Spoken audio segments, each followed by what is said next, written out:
Welcome back to Geeking Things. Tonight we're going to do buzzed book reviews. Yes, this episode of Buzz Book Reviews is our second part of Joe Abercrombie's First Law series, The Blade Itself. We got about, a third of the way through the book, the last one. We'll see what we can do here.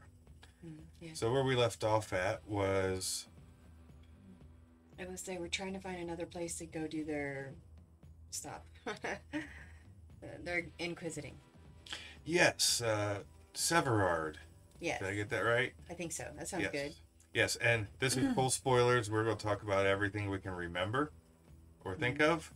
So we will spoil anything. This is a full review. Yes. If we can remember. Absolutely. And I will butcher all the names. And I'm Saidar. And I'm Teph. All right. So where were we? Oh, Severard wanted to show Glockta That's their new torture house. Yeah. Downriver or somewhere there in a bad neighborhood. Torture cave. They had old Salamander Ruse and... Salamander. What's his name? Isn't it Salem? Salem, yeah. Salem Ruse. And the assassin guy. Carpe That they diem. had caught. Yeah. No, Carpe something. Carpe. Okay, so anyways, yeah. All right, so they're there and they're at the house and it's kind of exquisite but torn down, like messed up and stuff. Like like it used to be something better. yeah. Really nice paintings, or tapestries, didn't they say that? Tapestries. Murals. Murals, yeah. Murals. Of Canadius. Canadius. And other what was it And... Juvendin. What's his old master's? I don't know. I can't remember. Starts with a J. But anyways, yes. Juvens. Juvens. Is it That's Juvens? right. That sounds right. I'm gonna guess it's that. We'll correct it later if it's not.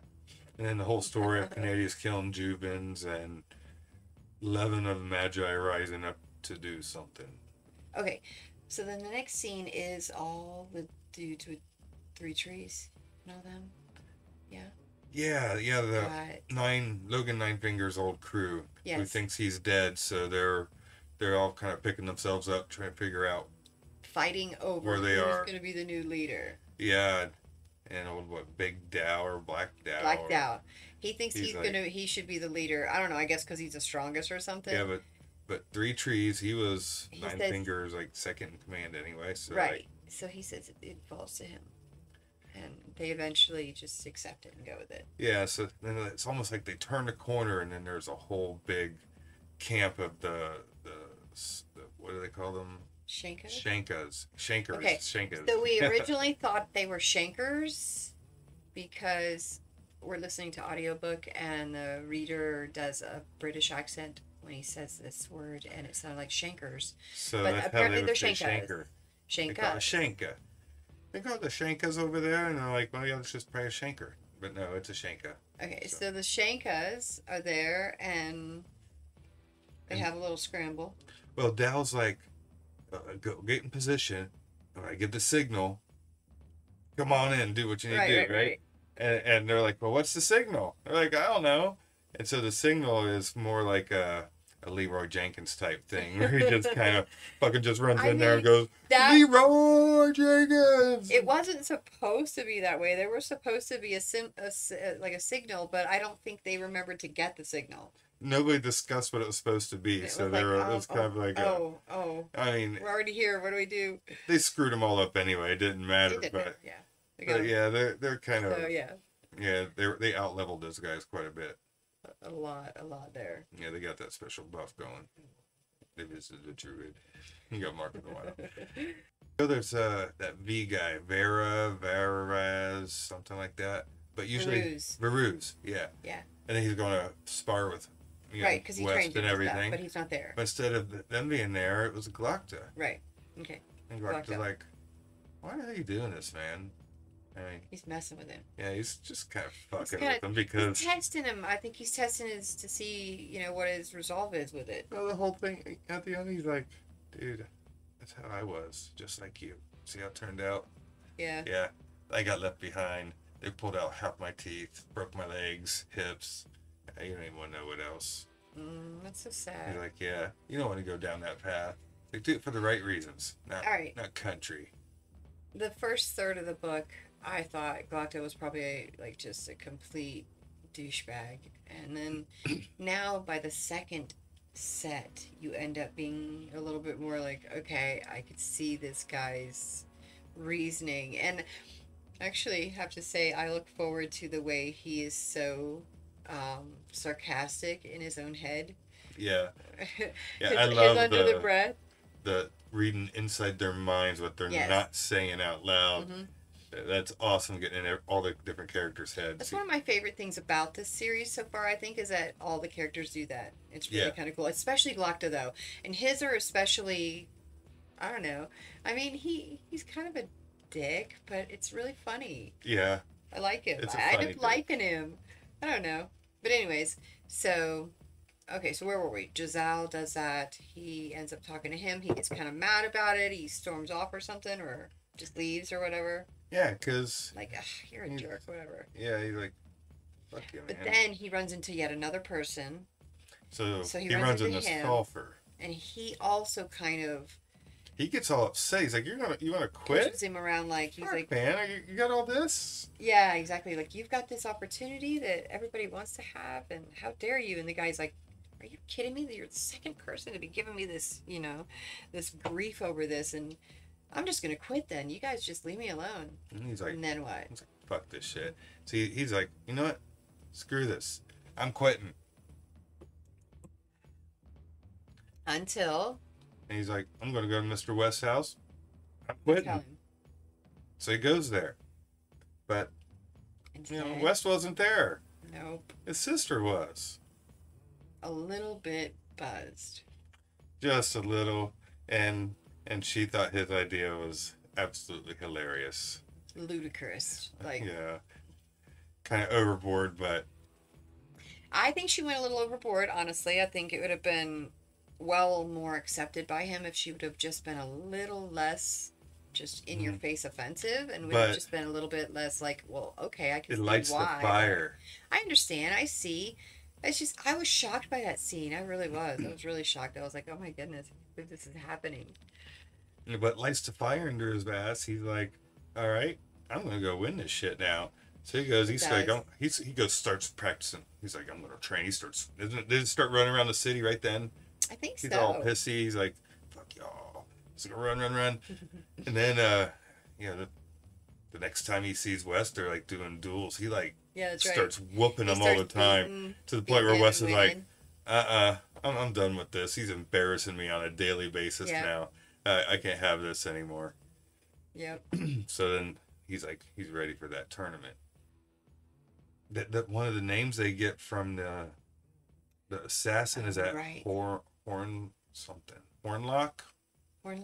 That sounds right. So they like go kidnap him in like a dark alley, waiting for him to come out of somewhere, and they're like put the classic bag over his head and transport him back to the little dungeon place. Does he go to the dungeon place? Yeah, they take him to their little new home, and all they have to do is pull out the tools, and the guy pretty much pisses himself all over the place, and it's like, what do you want to know? I'll give you names of anybody. And then he name drops like, boom, like that big name. You're like, was it a bank or something? No, it was that. It's that other guy. The Salt guy? No, Cult guy. Yeah, it starts with a K. Cult. Yeah. He drops him, and he's like the head of the Mercer Guild. Right. So now he makes him repeat it over and over to sign that confession and to testify. Now here's the thing I remember about this part is I remember thinking, it's like wondering like which ones were pushing who, like all the time thinking that Galacto was like forcing people to give him fake confessions under duress. Fake confessions, but then it's like each scene as it would grow and change to the next one, I'm thinking it almost seems like maybe he knows something that other people don't know, or he just is that clever to keep figuring it out. And it's like, now I'm wondering if maybe he's not just forcing confessions out of people, but he just actually really knew that they were connected. And it's like, okay, maybe I have to go back and he gets intrigued. He's like, you know what? This is worth following. I'm tired of getting false confessions out of people that mean nothing.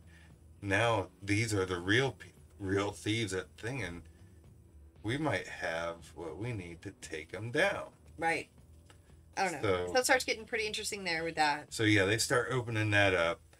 This is like, well, it's the first time Baez really shows his power to that extent. True. I mean, he hasn't really done much at all before that. So they're like, that's right. So they use some kind of an ability, and it makes Logan put his weapon down. Or they did something to convince him to put his weapon down. Was it that sorceress's power? Ah, that's right. Yeah. And then Baez is like, yeah, I don't think so. And he waits. He doesn't do it right away, though. He waits until she tries, maybe, to do something to him. Mm-hmm. And it fails. Yeah, and then Baez is like, you want to see something? Watch this shit. Boom!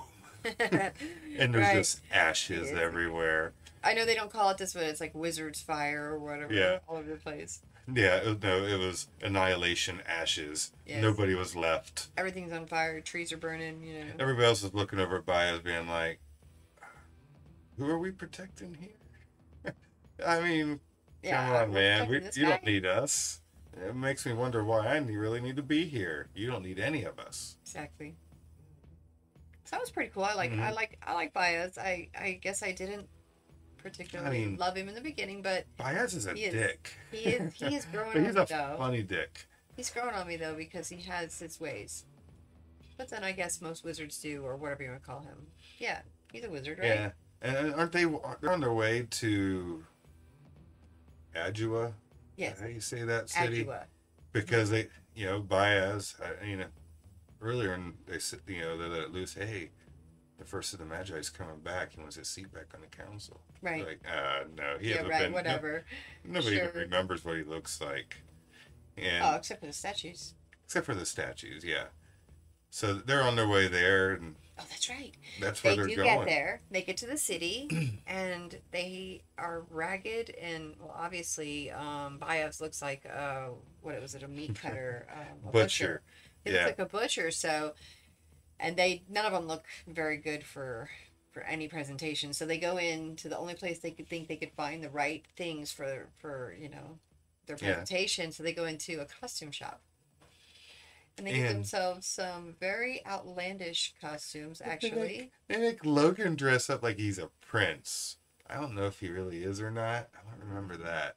But, yeah, like he's a prince of the Northmen. So he's got, like, big furry clothing with leather and stuff. And, your typical what you would expect to see on your barbarian person. But, okay, so then what? They get those clothes, and then they start to head over. They're heading to the council because they want to say, hey, I'm Baez. Yeah, and like every step of the way, the people are like, who are you? He's like, I'm Baez. They were like, oh, sure you are. Yes, of course. But yeah, sure. You go. Yeah, your chair's over there. Go ahead. Like, anybody else will believe you. Okay, thank you. I'll let you go. That's what they're thinking. Go ahead. You're crazy looking. You look like a butcher, though. But I'm more scared you tag me the meat cleaver than freaking blowing me up. Right. So they go in there, and start the council meeting, and is this the sulfur guy? Is the head or no salt? Right? Yeah, the salt guy. They're in the head, and they all start. Are you really Baez? Of course I am. They're like, well, make the table disappear or something. Actually, what he does is he does an opening to the normal meeting or whatever, and in their normal pompous way, and then he starts being kind of passive aggressive. He's like talking shit about Baez without really saying it at first, like, oh, we have this illustrious thing here today, you're so like honored to see this, and Baez is sitting over there like, how dare you, like, you little. And then the little play they put on. Yeah, so they put on the little play, and then, of course, Baez is like, that is so offensive. I can't believe I can't believe they would do that. They would have the audacity. But, of course, they did. And so then they do that whole thing like, well, guess what? We have this special thing for you today. You're honored to be here today. Because guess what? Guess who else is here? Baez himself. And they're just like, right, Baez? And of course, well, if you are he, then go ahead and, like, why don't you break the table? So of course that leads to him being like, Well, I had something better in mind. I don't want to waste these fine dishes. I know, right? He's like, why would I want to break this fine table? This is a nice table. He's like, what do I have here? It is just a piece of metal. No, this is actually a key to that. Like, yeah, sure, right. Like, well, let's go open it. Just not right now. Was it the maker's? The maker's house? Something. Yeah, house. Maker's house. So they're like, all right. And they send, of course, of all people, Glockta to go, who every step is a pain. Steps. Let's send the guy who is crippled and has a cane and everything is awful, and let's make him walk steps. So they make him go with them, and isn't Giselle with them too? And Nine Pins. Is this the whole, like, why? I think they're all there. And they're going in, so he puts the key in there, and was there? No, because they at that point they're still thinking it's malarkey, you know. So like, Glockta thinks he's going to put the key in, and nothing's going to happen, and then he's going to have the right to like kill him or arrest him or whatever, and he's still waiting for it. And he's like, yeah, he's doing that whole thing he does where he talks in his head and. Like talks shit in his head actually, and he's thinking, like, oh, I've got you now. Oh, that's it. You couldn't pull it off, man. You're taken now. So then all of a sudden noise happens. Like, it was delayed, of course. He's got the key in all the way. It's sitting there. All of a sudden, like what?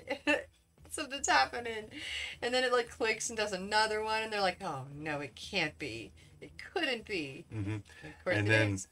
And then everybody's kind of looking over at Baez, being like, you do kind of look like that statue. Yeah, I know, like... Remarkably. That's a little bit... But Glockta's still kind of doubting, and then Baez is like, make sure you follow me, and don't go anywhere else.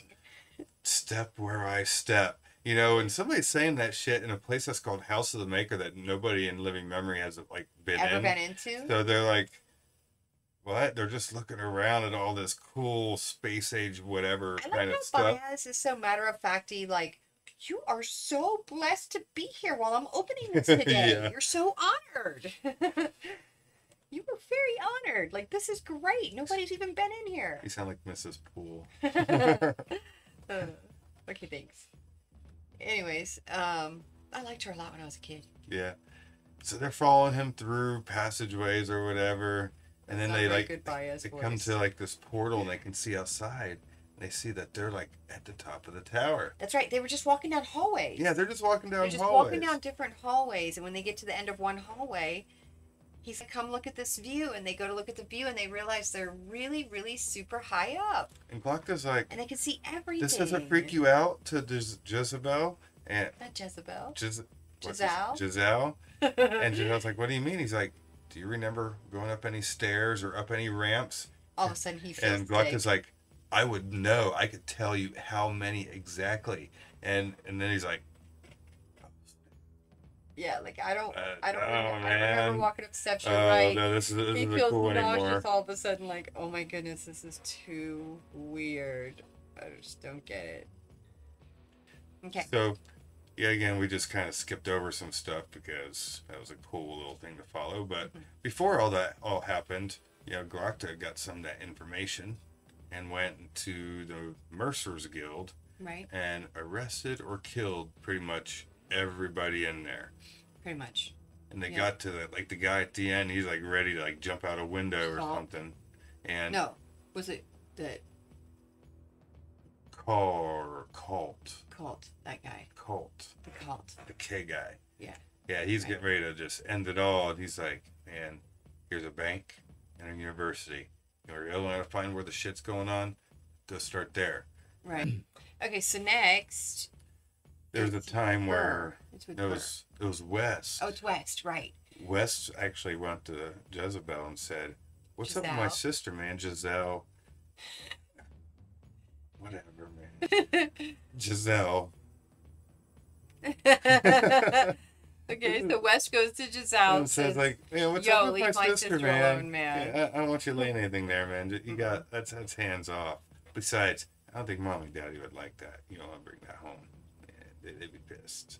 Right, pretty much. I mean, you kind of like shortened it a lot, but yeah, but they shorthand. Neither one of them can really be in the other's world. Really, they can't. It doesn't work. So he was like, well, maybe we can meet somewhere in the middle. He's like, man, I just want to meet you at the, But he also knows that that's wrong too. Yeah, but that's wrong too. He goes over it in his head like he'd like to be able to do that. And he could, but then it would ruin her. But he wants something in the middle, but he also knows it would ruin her reputation and it would be bad, and he doesn't want that for her. But it's like, why not hire her as a maid? Then she'd have an excuse to be in your house. Yeah, but he doesn't want to do that. He doesn't want to, like, I don't know, what do you call it? He doesn't want to be sneaking around with her either, Yeah. So then that all pisses him off, and he's like, all right. It's like, let's go kick some butt. Doesn't have like the second joust event or something? Fence event? He does, because he has to do like 3 of them, right? Yeah. 3. And the first one, I mean, it was just like... The guy was just like, a pushover. Done. Yeah, he was just a wimpy guy. Is that all we're going to see? But then he saw one of his competition, this guy coming out with these big-ass swords just wailing on people, and then it's like... Gorse? Yeah, that guy. He's actually really good, and he's like, whoa. And then he has to fight... Who did he fight second? Second was some other guy, and he was a little bit better than the first guy, but... Yeah, he had a couple of sneaky things, and then he got around it. He's like, oh, that's all you got? Okay, bam. And then he goes and he fights Gorse. Is Gorse the one he taps on the butt? I think, yeah, something like that. But anyways, as you well know how that turns out, Giselle actually gets enhancements. Yeah. From a little somebody bit of in the from crowd. Baez. So that's why, like, someone in the crowd. He kind of owes Baez now because there's a lot of cool stuff that comes with winning this tournament. I mean, it's not like Giselle didn't have the ability to do what he did. It's just that he was tired. He got tired too easily because the guy had huge swords and he didn't. The guy was better than he was. He was big. So the guy beat him. He had the skill that Baez was enhancing. All he was doing was making him have more strength and more energy so he wouldn't give out and he could actually go longer. Mm-hmm. And Glockta actually noticed it. He's like, he did. Somebody's cheating, and he's like, what's that butcher guy over there, Baez? Why is he all sweaty and man? He looks like he just like worked out and shit. Why does he look like he's working up a sweat while he's just sitting there watching and he's intensely looking at Giselle? But at the same time, he's like, you're not the first Magi, but you're thinking he's helping Giselle cheat. So now he has that struggle. So which one is it, man? Yeah, he has that struggle in his head because he can't justify between the two, So, anyways, where's it go next? Yeah, he wins the tournament, and there's like the big old party, and somewhere in there, Wes finds out he's getting shipped out to the front line, and he's like, well, I'm a commoner. He's like, doesn't matter. You were the first through the breach. He's like, yep, you were. Dude, it matters. I'm a commoner. Nobody's gonna listen to my ass. He's like, doesn't matter. You're going anyway. Have fun. Pack up for enough. You're gonna be there a while. Yeah, I like how at the end of the fencing battle, the guy he beat was like such a good sport about it. Oh, he was. He like picked him up and gave him a hug. Yeah, he was like so excited. Come here, man. He was like, "You beat me. You beat me. You must be great, right? Because like this is amazing. I'm the best I've ever seen, and I just whooped everyone's ass, and you just laid the smackdown on me." Right, so I loved that part. Yeah, that was cool. He's a good sport, and it was probably obvious that he just got had. Yeah. But who says he wasn't being helped to get through the first half of the match? I don't think so. That guy doesn't seem to need I don't think he needs it. Yeah, he doesn't seem to need it. So first he goes and talks to someone who pisses him off. Who is it that pisses him off? The person that's sending him? I think it was Giselle. The one the person who sent him on this trip because he's like, I can't do this or whatever, but they say something about his sister. Oh, and sister of yours or something like that. Yeah, that pissed him off when he goes home. He goes home and takes it out on her because somebody has mentioned his sister in a negative way. He had to fight back against it and be mean to them. And then he realizes that what they're saying is that she's acting, promiscuous, I guess. Yeah. And so he's mad about that, but he's also like, I guess he's trying to understand, but he goes unhinged and takes it too far and then realizes that way too far, and then realizes that yes, that's exactly the same thing that was being done to her whole life, and even after he left and escaped, and she even calls him on that shit when she's not even affected by him beating her up. She's just like, yeah, whatever. I've lived through this my whole life. I'm used to it. So, um, whatever. What's new? She's like, it didn't stop when you left. Then he had nobody else to pay attention to. Yeah. So that was just kind of an awful part, but it puts in perspective what kind of life she's led. So then he leaves there, and where does he go from there? West has to go meet up with That's when he goes see Glocta. Yeah, he's goes like to see Galactic because he's so distraught about that. And then Glocta's like, why the hell you come see me? You didn't want to come see me when I got back. And he's like, yeah, I did twice. I came to see like, you, but your mama said, nah, he doesn't want to see your ass. Your mama turned me away. And Glocta's like, so you did? Somebody did care. And I think this is one of the pivotal moments in the book where this is where Glocta's big change happens, because what he believed for so long and what had led to all this intense bitterness of everyone, especially everyone he knew before, was he realized his best friend was there. He tried multiple times. Granted, he probably shouldn't have stopped at 2, and he had plenty of chances later, but, you know... He didn't even know he was still around at that point until he ran into him, and he was like, oh, you're here. It's you. Whoa. Yeah. So, they kind of, chill some things out. Yeah, they talk about it, I guess. They hang out for a bit. Get straightened out. Can't remember. They decide that they're going to kind of be friendly. Yeah. Because West is leaving. Glocta's probably getting ready to leave because now it's time to go find the bank. Yep. That's true. So you've got West going off. You've got him going to find Glocta going to find the next people, the next group of people. You've got RD's complete backstory now exposed. And then you have Giselle, Nine Finger, who has actually ran into the group of other people, but we have to talk about a new character that we haven't talked about yet. Oh yeah, Pharaoh.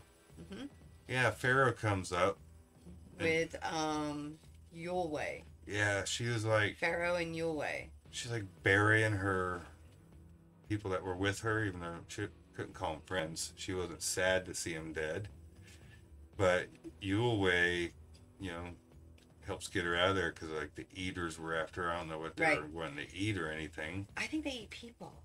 Well, part of the second law. Yeah, can't eat human flesh. You're not allowed to eat human flesh. So I think the eaters are people who eat people, and I don't really know the whole story on that, but it does seem to me like the people who are eaters can do more than non-eaters. Like they're stronger. I don't know if they're smarter or anything like that, but they do seem to be stronger. At least something weird like that. Maybe they don't feel pain or something. I really don't know. I can't remember. Yeah. Everything. Every person. Everything is an enemy to her. It's constant, but she's had to. That's that's her existence in that place that she's from. So. Yeah. And she's been on the run for how long? 3 years. They say that she used to be a servant, right? Was she a servant to somebody that was important? She served them in some way. Something like that. And then when they died, she became hunted. Yeah. Instead of facing the imprisonment or whatever, she decided to run. And so she's constantly fighting, running, trying to survive. Pretty much. I like her, but she is a bit rough. Yeah, they haven't gotten much into her yet. And I like how Yulway seems to have a bit of a grasp on her. Yeah. I like him. He seems cool. He's obviously a wizard, too, because of the way that she tries to shoot him, and she's apparently an amazing shot. Never misses, and she tries to shoot him a bunch of times and misses. Yeah, and she's like, this must be magic. Yeah, it has to be, because that's the only way it would explain the way it's not hitting you. Yeah. That's not happening. So, yeah, so what happens after that? I can't remember. I think where the book ends is where the 3 trees and Dow Tree Dog and Dogman. 3 Dog Man Night.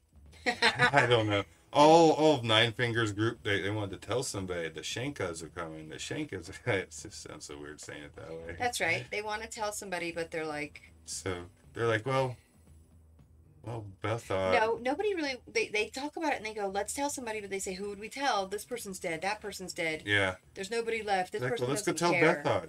I mean, Yeah. he should know. And then the weak guy, he was like, The weakest, yeah. yeah, the weakest Farley. He's 40. like, It's he 40 probably the won't- weakest. yeah, he probably won't. He won't attack me. I mean, I'm the weakest. I mean, they would believe that I was the only one that survived, and I came back to give you this grave warning. They're like, oh, he's probably right. You know? And they're like, okay. So they send him in. And how'd that work out? We can't talk about that part yet. Yeah, that's later. But they send him in. He decides to go. And that was how it ended. Pretty much. Pretty sure. Because you're wanting to know what happened after they send him in. It just ends. And I'm like, wow. But that was the end of the first book, called The Blade Itself by Joe Abercrombie. Abercrombie, yeah. And it was part of a series called The First Law. The First Law. Yeah. Thank you for tuning in. Please like and subscribe below and check out some of the other stuff on our channel, including the Boring Cooking Show and Rousing Reactions.